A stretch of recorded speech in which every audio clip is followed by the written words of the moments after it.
All right, what is up, YouTube? I'm just gonna skip over the fact that I didn't post my push day because I legitimately just forgot to charge my camera battery. But today we hit a 370 squat PR. It was honestly amazing. This is actually 25 pounds more than my last PR, which I hit like a year and a half ago, which is crazy if you think about it. I've been quote unquote hard stuck at 345. I don't think I really just applied myself right.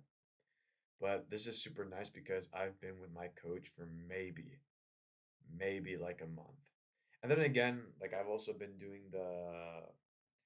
been doing the scientific based lifting even before that. So I mean, hopefully some of that was also mixed in. I've actually lost weight, which I mean, I'm gonna take like every boost I can to my ego, right?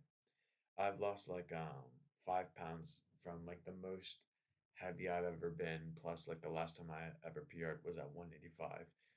Today I weighed myself at the gym and I was 180.8, which was super nice. So yeah, this definitely cooked my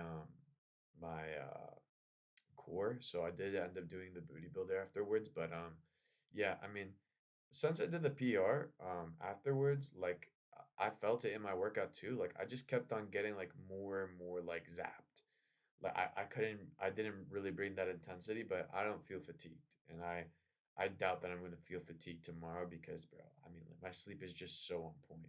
I can't stop emphasizing sleep because like legitimately like I want to get like some amino acids that boost my HGH production, but um the things that I'm gonna get to boost that stuff also boost my sleep and like the alpha waves that I produce during my sleep, which is also when you produce HGH. I would really get into like learning more about your sleep because like legitimately, if you can master sleep and you master like getting dreams. Also, yeah, another thing is if you're not getting dreams, you're not getting the deepest part of sleep that you can.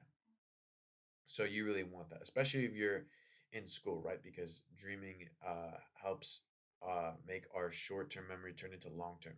So I mean, like if you crammed right before a test and you didn't sleep well, you might as well be cooked. I mean, unless you cram before the test, like you know what I'm saying.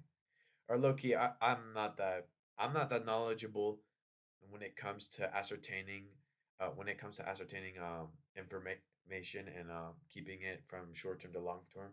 So I might just be talking out of my ass right now, but regardless, definitely something.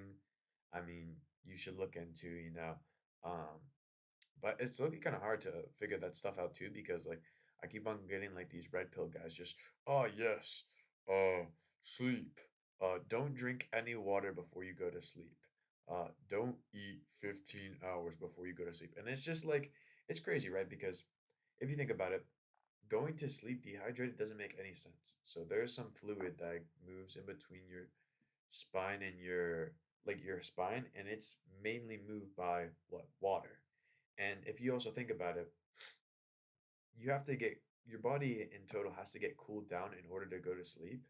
So if you're dehydrated, you're gonna be hotter for longer because what water does is it cools you and it has a really high like if you have more water in your system, the more displaced your heat gets, right? Also when you like take a shower, you know what I'm saying? But yeah, and then that's also why they want you to take a shower, like a hot shower, because when you're hot, the hot water makes it so it pulls out all of your heat and you become cold, right? Because that's what hot water does. And then you keep a cold room.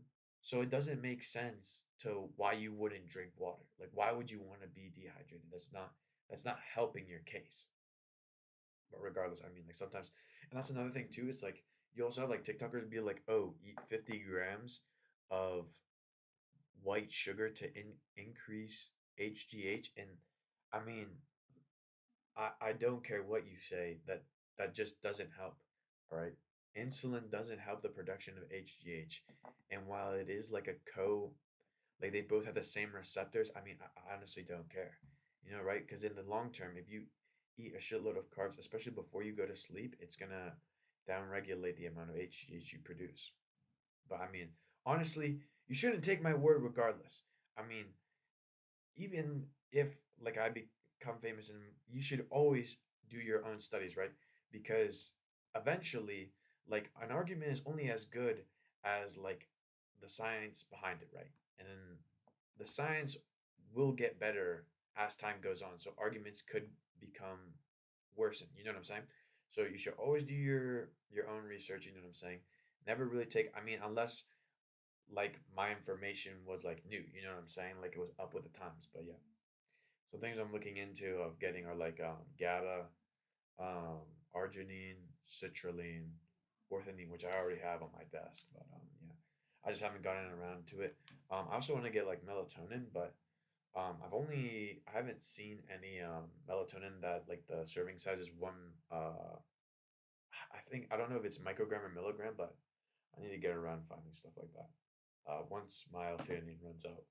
But actually, I think also I could run the L-theanine with amino acids because the only one thing you really have to look out for, which is kind of like never mind. The one thing you do kind of have to work out with amino acids is like you have to be fasted before them because it has to get into your bloodstream and then cross the blood-brain barrier in order to work because it has to mingle with the receptors in your brains. And that's why some of the doses are so big, like 8 grams of arginine is kind of crazy and it might lead to like some GI problems, but I mean, I really don't care. I mean, like GI problems over increased HGH production, you know what I'm saying? But the one thing is like the it's not the dosage, but like the effects vary to person, and it's like if you're in the 10%, it's gonna be marginal. If you're in the 1%, it's gonna be marginal. But I mean, like it really just depends, right? So yeah, I want to run this first, and then I'll tell you how it is. But another thing is what I can do is I can't do gene screening yet, right? Because I'm not 18. I would though, so I could see like what percentage I am of like the population. For example, like my HH receptors, somatostat. Is it somatostatin? No, but there's a specific enzyme that everyone makes at sleep that lowers the production of HGH in coupling with the increase of IGF-1. But yeah, so that way I could see like how did the effects like did the effects I get were they overestimated or underestimated? Because I'm lucky just asking DeepSeek and ChatGPT for their opinions because most of the stuff that was run with the amino acids were done on rats, which again I mean they are mammals, but I mean like what are you gonna do, right? So I mean ChatGPT I was like, so what happens to the 10%? And they were like, maybe you get 2 milligrams of HGH added. Or was it added? I think just in general. But then DeepSeek was like, motherfucker, if you're in the 10%, you're gonna get 10 milligrams.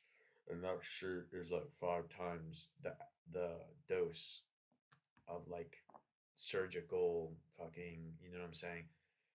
So yeah, that really went on the tangent, but I love talking about that stuff. That's why I really want to get into like microbiology so I can so the one thing is like I'm either wanting to do genetic engineering or peptide making, but the genetic engineering goes in with both because you have to make I'm pretty sure you have to make a bacteria to sequence the peptide in order to get it from the bacteria. That's what I'm pretty sure at anyways. So I mean I think I'll be moving in the right direction going into my microbiology anyways, but yeah. Yeah, but another thing with like not wanting to do anything, like legitimately, I I didn't want to do this booty builder. I didn't want to do my hamstrings. I didn't want to do my RDLs. Also, I could have been gassed too because legitimately I didn't have any carbs. I did have like a small muffin and a chocolate carton, like a small chocolate carton from my school before as my quote unquote carbs, but I mean like I could have been more carved up. But yeah. Also, I should have put this at the start of the video. I will put this at the start of the videos moving forward. But thank you to my coach Cass and my friend Caden for helping me out with my squat and spotting me. It means so much to me that you guys are helping me out with my strength journey and coaching me through, and just it's just been so fun. Obviously Logan and Adam, Theo and Jack. I mean, like you guys aren't excluded either, obviously. But yeah, thank you. I hope you guys have a good day.